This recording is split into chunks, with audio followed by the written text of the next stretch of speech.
Mija era una ragazza lucida come la lama di una spada, ma folle, completamente folle. Io, Kangesu, ero invece la figlia devota del mio amato e potente genitore. Nostro padre decise allora, come l'imperatore Tiberio nell'antica Roma, di esiliare Mija nell'ultima isola del Mar di Okhotsk. Ma siccome Mija ed io eravamo gemelle, i suoi sgherri di notte in tutta fretta chi rapirono?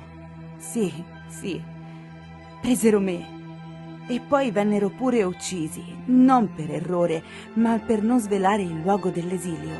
Posso capire comunque come fosse facile sbagliarsi. Io ero uguale a Mija, la mia gemella. Quando ho ripreso conoscenza, avevo gli occhi schizzati di vernice rossa. Forse la lotta, oppure colore caduto nella barca. Non lo so.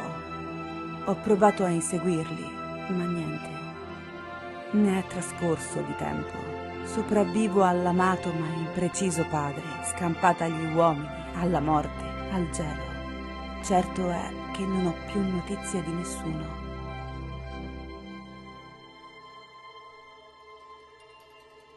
In compenso conosco molti spiriti buoni, mi alimentano. Questo è un luogo senza corpi, eppure loro si preoccupano del mio. Dietro un relitto lasciano saltar fuori dall'acqua un pesce dalla carne rosa. A volte da qualche uccello fanno cadere bacche o piccoli frutti, e io li raccolgo e me li mangio.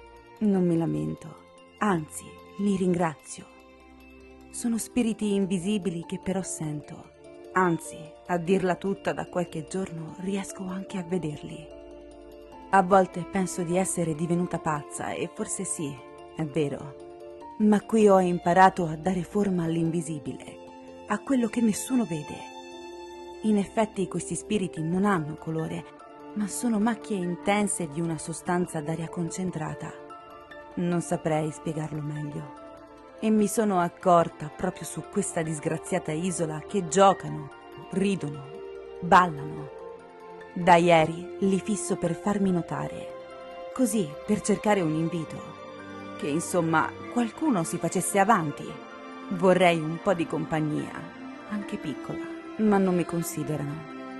Sanno che nessuno li ha mai riconosciuti, neppure quando uno di loro abbraccia il figlio o prende la mano all'amata che è sopravvissuta. Sanno che siamo ciechi.